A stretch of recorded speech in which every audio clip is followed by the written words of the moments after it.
श्रीमद्भागवत अष्टम स्कंद विश्वाध्याय में भक्तगणों, आज आपको भगवान वामन जी का विराट रूप होकर दो ही पग से पृथ्वी और स्वर्ग को नाप लेना, यह कथा आपको कहूँगा। आप इसको ध्यानपूर्वक सुनिए। श्री सुखदेव जी कहते हैं, राजन, जब कुलगुरु शुक्राचार्य ने इस प्रकार कहा, तब आदर्श और ग्रस्त राजा बलि ने एक क्षण चुप रहकर बड़ी विनय और सावधानी से शुक्राचार्य जी के प्रति यो कहा। राजा बलि ने कहा, भगवान, आपका कहना सत्य है। गृहस्थाश्रम में रहने वालों के लिए यही धर्म है, जिससे अर्थ, काम, यश और आजीविका में कभी किसी प्रकार बाधा न पड़े। परंतु गुरुदेव, मैं प्रहलाद का पौत्र हूँ और एक बार देने की प्रतिज्ञा कर चुका हूँ, अतः अब मैं धन के लोभ से ठग की भांति इस ब्राह्मण से कैसे कहूँ कि मैं तुम्हें नहीं दूंगा। इस पृथ्वी ने कहा है कि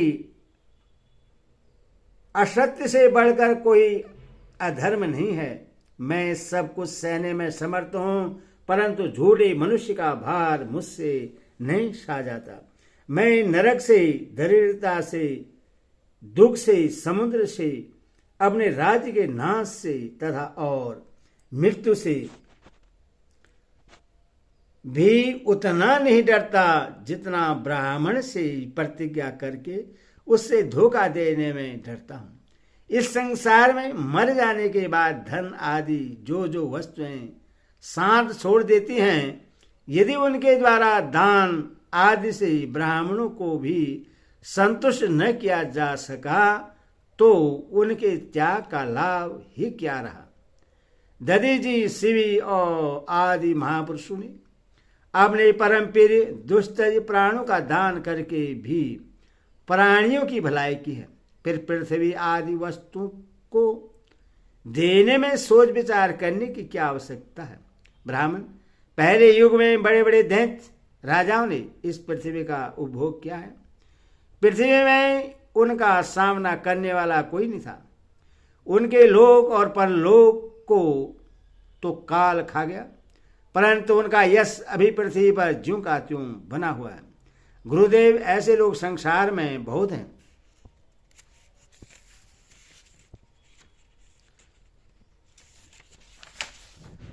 जो युद्ध में पीठ न दिखाकर अपने प्राणों की बलि चढ़ा देते हैं, परंतु ऐसे लोग बहुत दुर्लभ हैं जो सत्पात्र के प्राप्त होने पर श्रद्धा के साथ धन का दान करें। गुरुदेव, यदि उदार और करुणाशील पुरुष अपात्र याचक की कामना पूर्ण करके दुर्गति भोगता है, तो वह दुर्गति भी उसके लिए शोभा की बात होती है। फिर आप जैसे ब्रह्मवेता पुरुषों को दान करने से दुख प्राप्त हो, तो उसके लिए क्या कहना है। इसीलिए मैं इस ब्रह्मचारी की अभिलाषा अवश्य पूर्ण करूंगा। मैं से वेद विधि के जानने वाले आप लोग बड़े आदर से यज्ञ आदि द्वारा इनकी आराधना करते हैं। वे वरदानी विष्णु ही इस रूप में हो अथवा कोई दूसरा हो, मैं इनकी इच्छा के अनुसार इन्हें पृथ्वी का दान करूंगा। यदि मेरे अपराध न करने पर भी ये अधर्म से मुझे बांध लेंगे, तब भी मैं इनका अनिष्ट नहीं चाहूंगा, क्योंकि मेरे शत्रु होने पर भी इन्होंने भयभीत होकर ब्राह्मण का शरीर धारण किया है। यदि ये पवित्र कीर्ति भगवान विष्णु ही है, तो अपना यश नहीं खोना चाहेंगे, अपनी मांगी हुई वस्तु लेकर ही रहेंगे। मुझे युद्ध में मारकर भी पृथ्वी छीन सकते हैं, और यदि कदाचित ये कोई दूसरे ही है, तो मेरे बाणों की चोट से सदा के लिए रणभूमि में सो जाएंगे। श्री सुखदेव जी कहते हैं, जब शुक्राचार्य जी ने देखा कि मेरा यह शिष्य गुरु के प्रति अश्रद्धालु है तथा मेरी आज्ञा का उल्लंघन कर रहा है, तब देव की प्रेरणा से उन्होंने राजा बलि को शाप दे दिया। यदि भी वे सत्य, प्रतिज्ञ और उदार होने के कारण सांप के पात्र नहीं थे।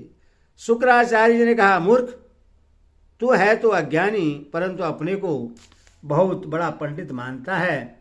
तू मेरी उपेक्षा करके गर्व कर रहा है। तूने मेरी आज्ञा का उल्लंघन किया है, इसे शीघ्र ही तू अपनी लक्ष्मी खो बैठेगा। राजा बलि बड़े महात्मा थे। अपने गुरुदेव के सांप देने पर भी वे सत्य से नहीं डिगे। उन्होंने वामन भगवान की विधिपूर्वक पूजा की और हाथ में जल लेकर 3 पग भूमि का संकल्प कर दिया। उसी समय राजा बलि की पत्नी विंध्यावती, जो मोतियों के गहनों से सुसज्जित थी, वहां आई। उसने अपने हाथों वामन भगवान के चरण पखारने के लिए जल से भरा सोने का कलश ला कर दिया।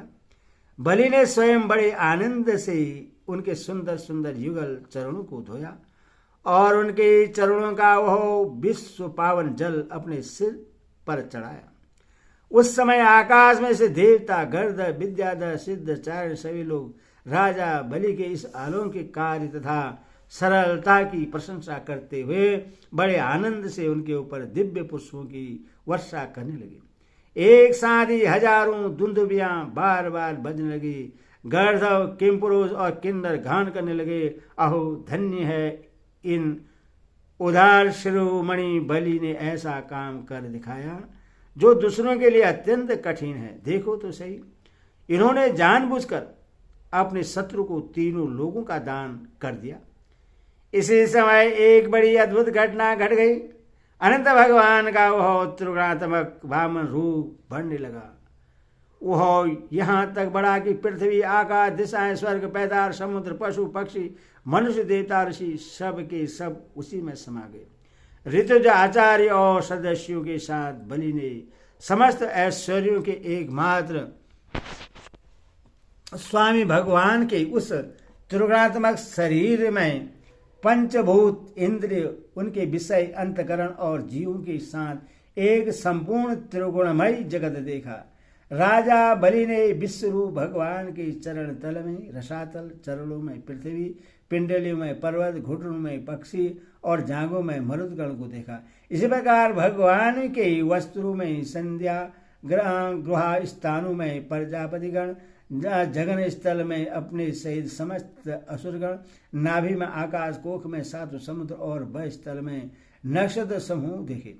उन लोगों को भगवान के हृदय में धर्म, स्तनों में ऋतु, मधुर और सत्य वचन, मन में चंद्रमा, वह स्थल पर हाथों में कमल लिए, लक्ष्मी जी, काष्ठ में श्यामवेद और संपूर्ण शब्द समूह उन्हें देखे। बाहु में इंद्रादि समस्त देवगण, कानों में दिशाएं, मस्तक में स्वर्ग, केशों में मेघमाला, नासिका में वायु, नेत्रों में सूर्य और मुख में अग्नि दिखलाई पड़ी। वाणी में वेद, रचना में वर्ण, बहु में विधि और निषेध, पलकों में दिन और रात, विश्वरूप के ललाट में क्रोध और नीचे की होठ में लोभ के दर्शन हुए। परिचित उनके स्पर्श में काम, वीर्य में जल, पीठ में अधर्म, पद विन्यास में यज्ञ, छाया में मृत्यु, हंसी में माया और शरीर के रोग में सब प्रकार की औषधियां थी। उनकी नाड़ियों में नदियां, नखों में शिलाएं और बुद्धि में ब्रह्मा, देवता एवं ऋषिगण दिख पड़े। इस प्रकार वीरवर बलि ने भगवान की इंद्रियों और शरीरों में सभी चराचर प्राणियों का दर्शन किया। परिचित सर्वात्मा भगवान में यह संपूर्ण जगत देखकर सबके सब दैत्य अत्यंत भयभीत हो गए। इसी समय भगवान के परम ऐसा तेज वाला सुदर्शन चक्र गरजते हुए मेघ के समान भयंकर टंकार करने वाला, सांक धनुष बादल की तरह गंभीर शब्द करने वाला, पांचजन्य शंख, विष्णु भगवान की अत्यंत वेगवती कोमुंद की गदा, 100 चंद्राकार चिन्हों वाली ढाल और विद्याधर नाम की तलवार, अक्षय बाणों से भरे 2 तरकस तथा लोकपालों के सहित भगवान के सुनंद आदि पादरगण सेवा करने के लिए उपस्थित हो गए। उसी समय भगवान की बड़ी शोभा हुई। मस्तक पर मुकुट, बाहों में बाजूबंद, कानों में मकराकृत कुंडल, वक्षस्थल पर श्रीवत्सचिन्ह, गले में कस्तूरमणि, कमर में मेखला और कंधे पर पीताम्बर शोभायमान हो रहा था। वे 5 प्रकार के पुष्पों की बनी बनमाला धारण किए हुए थे, जिस पर मधुलोभी भौरे गुंजार कर रहे थे। उन्होंने अपने एक पग से बलि की सारी पृथ्वी नाप ली, शरीर से आकाश और भुजाओं की दिशाएं घेर ली। दूसरे पग से उन्होंने स्वर्ग को नाप लिया। तीसरे पैर रखने के लिए बलि की तनिक सी भी कोई वस्तु न बची। भगवान का वह दूसरा पग ही ऊपर की ओर जाता हुआ महलों, जनलों और तब लोक भी ऊपर सत्यलोक में पहुंच गया। हरि ओम तत्सत, हरि ओम तत्सत।